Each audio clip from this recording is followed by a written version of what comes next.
I'm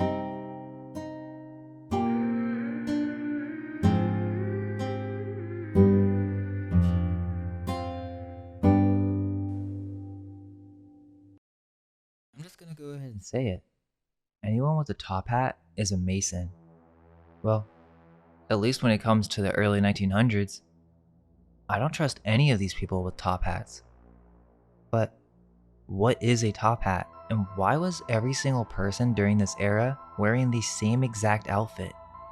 It's something we never really questioned, but when you look into many of these old photos, everyone is wearing the same thing, especially all of these corporate hats, robber barons. They wouldn't leave their house without a top hat. But what is a top hat, and when did this all begin? When it comes to top hats, we're typically speaking of a high hat, cylinder hat, or topper, which is traditionally associated with formal wear in the West that came to rise during the end of the 18th century. On December 1st, 1941, the United States Public Health Service banned the use of mercury in the felt industry. We can trace the felt hat industry back to mid-17th century France, and it most likely was introduced into England around 1830. Since its beginning, mercury was used in the process of the creation of these hats. At first, Turkey camel hair was used for the felt material, and it was discovered that the process would be sped up if the fibers were moistened with camel urine. It is said that in France, the workmen would use their own urine to make these hats. One workman's urine worked the best for these felt hats, and everyone was so curious as to why this man's pee was so good at making felt hats. Well, this is the story that they tell us, that this worker had been treated for syphilis, and back in the day, they would just shoot up mercury to heal it, I guess, so that's how they tell the story. And this guy had mercury in his system. He was pissing on the fiber so that it would make better felt.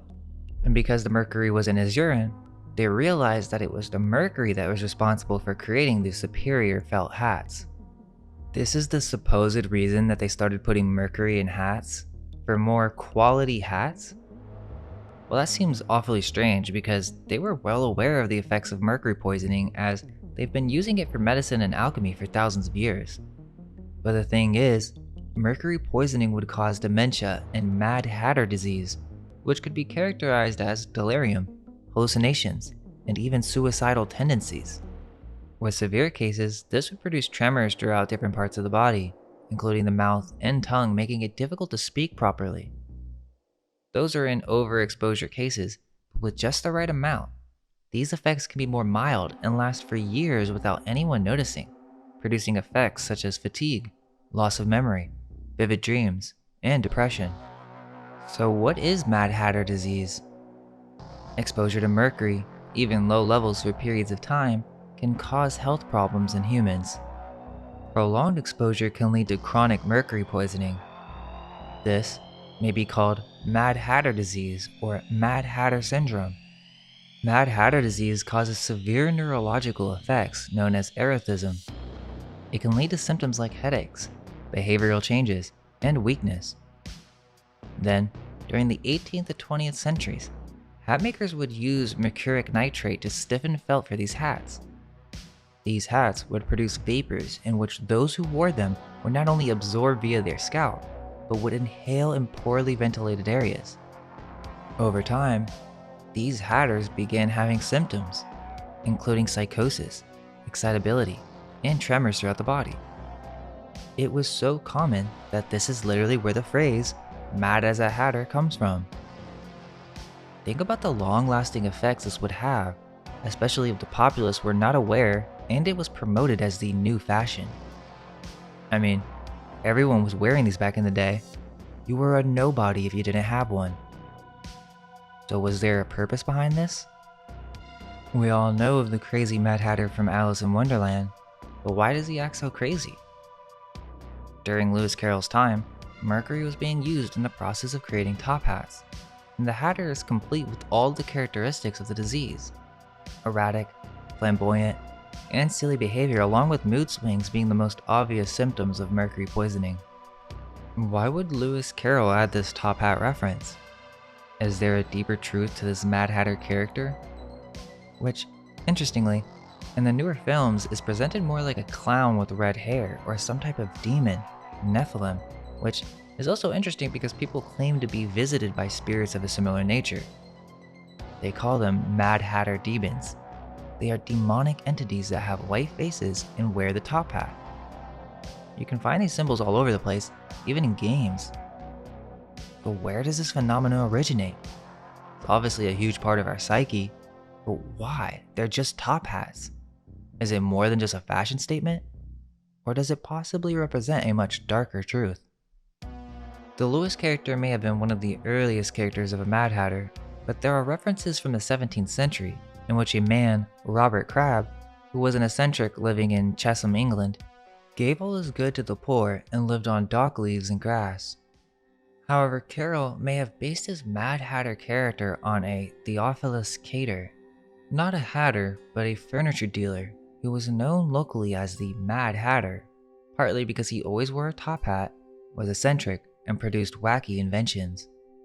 This phrase from its origin was used to describe those who were crazy and prone to unpredictable behavior. Most employees would staff a variety of ailments called the Hatter Shakes, which were speech problems, emotional instability, and hallucinations. The top hat's origins go far before Alice in Wonderland, as these were most likely inspired by capitaines, which is a tall crowned hat from the late 1500s in northwestern Europe worn by elites and their orphans. This is also known as the pilgrim hat. Why is it that all these pilgrims had top hats? It is said that they never really had a buckle on them, and even if they did, the buckle really didn't do anything. It's most likely a symbol or a reference. They actually didn't wear any buckles at all. So why is that in all these cartoons and depictions of pilgrims? Are they wearing a buckle? Perhaps it's a secret gesture? So these early capitaines inspired the crowned dark felt hats with wide brims that bursted in popularity during the leisure wear fashion during the 1770s age of revolution. In the 1780s, there came the justaucorps, which were what the royal elite wore and the origin of the three-piece suit, or what we call a business suit. These were then made for the capitaines, or captains, who would wear these capotaines, which had many designs, but were most likely still using mercury for the stiffening process. There are the tricorn and bicorn hats, which were worn by many generals and top leading officials during the Napoleonic period. By the 1790s, this elite dress wear was turned into fashion city wear for the upper and middle classes throughout the entire Western world. This was not some accident of culture in which these styles emerged from pure creativity. No, it was a purposeful design, a uniform, and this uniform was to serve a specific purpose. There were some variations. Around the 19th century, there were beaver hats, then black and gray silk. Think about this compared to other cultures that were so colorful, vibrant, and creative with their fashion. There's a reason we get these dull colors, straight edges, box-style fashion. It produces a certain culture, a specific type of consciousness. The dress coats were replaced by frock coats in the 1840s to become the conventional former outfit, and they would wear it on a daily basis. The top hats would be combined with a frock coat and white tie. This would be their identity, their representation, and anyone who did not conform was not a part of the club. You guys remember that episode of The Fairly OddParents where everyone was a gray blob? Well, it seems that's really what it was like back then. You may think it's a joke, but literally everyone was wearing these. Danbury, Connecticut has always been known as the Hat City. It was the hat-making capital of the world until the 19th century. At the peak of the industry, 5 million hats a year were produced in 56 different factories in Danbury. Why were they producing so many hats? These hats were literally causing the conditions known as the Danbury Shakes, which turned the populace into Mad Hatters. It is even said that this resembled drunkenness and that employers would exploit this condition. Now this is just insane. The seal of the city of Dansbury during this period was literally a phoenix being burned within a crown, and on the shield we have a top hat, the ruins of a chimney, and a red banner that reads Restituimus in Latin. which means to restore or replace. Why would they be putting these top hats on a coat of arms or a city seal with a burning phoenix? Also, strangely, researchers have suggested that Boston Corbett, the man who killed John Wilkes Booth, President Abraham Lincoln's assassin, might have suffered from poor health due to mercury poisoning. He apparently castrated himself as well with a pair of scissors. So wait, they weren't smart enough to notice that these hats were causing literal insanity, yet they were making them for several centuries? They didn't stop using mercury in hats until 1941, and it's been that way since the 17th century. They knew it was dangerous business, but that would mean that they did this on purpose. Think about it. We all know of the old world asylums. What if there's something more to this story of these top hats? Were the governments at this time knowingly drugging the populace slowly to cause delirium? This in turn would allow people to be more malleable, to stop people from asking too many questions, even give the government a valid excuse to imprison people in these asylums. But more so, it would allow lower level masons, the inventors, businessmen, and other contributors to society to be more easily controlled. Perhaps a way to control the influencers of that age. Furthermore, hats are deeply rooted in the art of secret gestures, or the means in which one can secretly signal that they are part of a hidden group or society. This is the history of the Phrygian caps, also the red hats that are visible in Renaissance art. These were not only used to signify someone's allegiance, but also a means in which minds could be controlled. If you wore the top hat, you were a part of Masonic society. You were a respectable man of industry. Yet, perhaps this explains why much of the populace did not question the directive of their higher-ups, including the history that they were given. This would turn the entire city or country into an insane asylum on a larger scale. An innovative idea for creating compliance without the populace even realizing it. Think about how this is transferred into the modern day. Sure, it's not done through hats anymore. I mean, it could be, but more so through the sky, our water supply, our food, and even what we watch on the television. It's all a means to make us so insane that we cannot see the insanity of the world we live in. Of course, they present this history with cases that highlight mercury poisoning and insanity to its extreme forms, but it's not typically brought up what were the underlying subtle effects from these top hats on the population as a whole. In many old photos and engravings, you find that almost everyone was wearing these top hats. So, are there symptoms that were not as obvious as the ones that are typically represented as Mad Hatters, as with Alice in Wonderland? Perhaps it wasn't always to such extreme measures, but instead, it was a slow process of being medicated. Not everyone reacted the same way either, and not everyone went completely insane. However, it is possible that this may have had an effect on one's thinking and their ability to question the established narrative. So yeah, I don't trust anyone with a top hat, especially if we look back in history.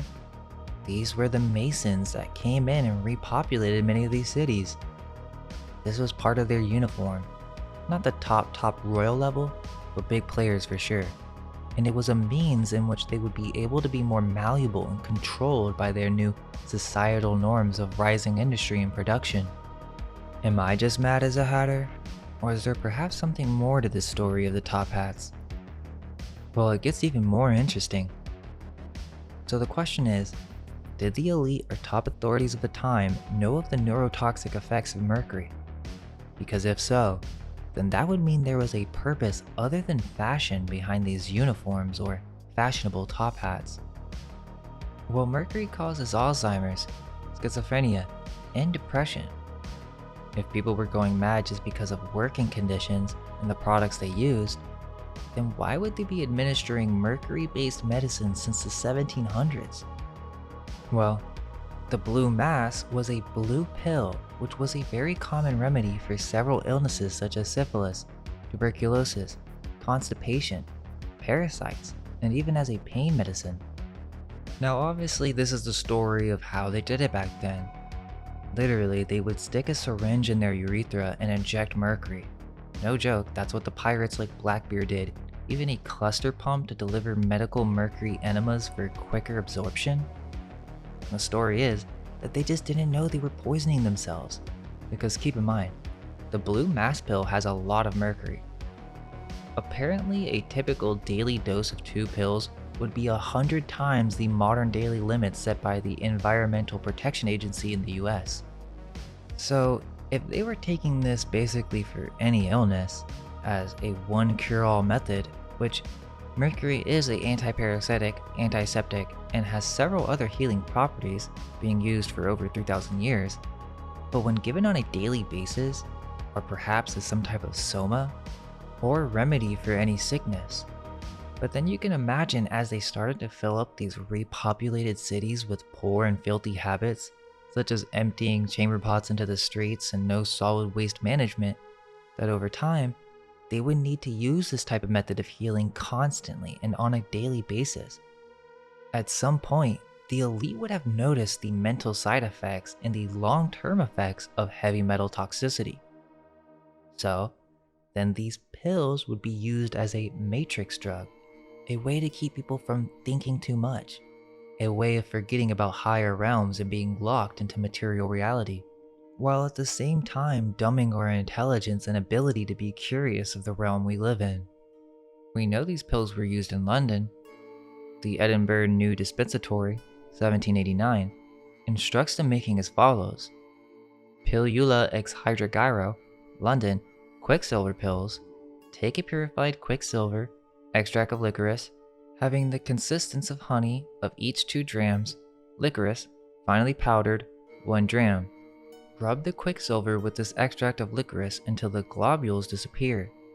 Then, add the licorice powder. Mix them together. End of instructions. So this seems to have been a very popular pill. Oh, and Abraham Lincoln even took these blue mass pills for treatment of chronic melancholia.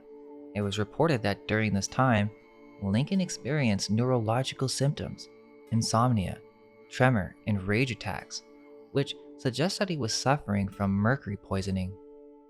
He then realized something was up with these blue pills a few months after his inauguration and stopped taking them, and his symptoms disappeared, replaced by the patience that would mark his presidency, or at least that's what they say.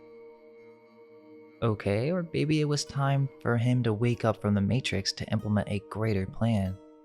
Apparently, Lincoln was taking a dose of mercury on a daily basis that was 9,000 times over the safety standard today. Also, Blue Mass, which is the name of the pill, is a Roman Catholic Mass celebrated in the United States since the 1930s. So is this some type of mass religious mental software that needs to be controlled through the subtle medication of the populace through a perceived miracle medicine said to cure all? Or was it doing the opposite? And if they knew of the effects of mercury poisoning, then why would you continue to use this method in the making of top hats, knowing full well that there were health concerns? Was this a procedure in which the masses were given uniforms and secretly drugged at the same time? Not only that, but all who took the pill were a part of the club, the culture, for this was the new norm. If you didn't have a top hat or take your medicine, there was something severely wrong with you. You're the weird one for not taking your meds. Where have we heard that before?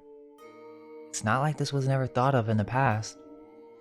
Well, like I said, I don't trust anyone with a top hat, and you shouldn't either. Otherwise, you'll become a part of the mass or masses. You may go insane, and you may be unknowingly a part of a higher occult system. Stay weird, and let us know your thoughts in the comments. Why was everyone constantly wearing these suits as uniforms, even on the beach? When hiking? It was almost as if they had no other clothes, which is very strange. Grooming everyone to become a professional, a businessman, an elite, a groomed influencer, controller. Anyways, I'm gonna say no to the blue pill, and so should you. Let us know your thoughts in the comments, and all we can hope is that our minds may be unveiled. Let go of everything you think to be true. Relax the mind and ask the question, do I truly understand what this reality is?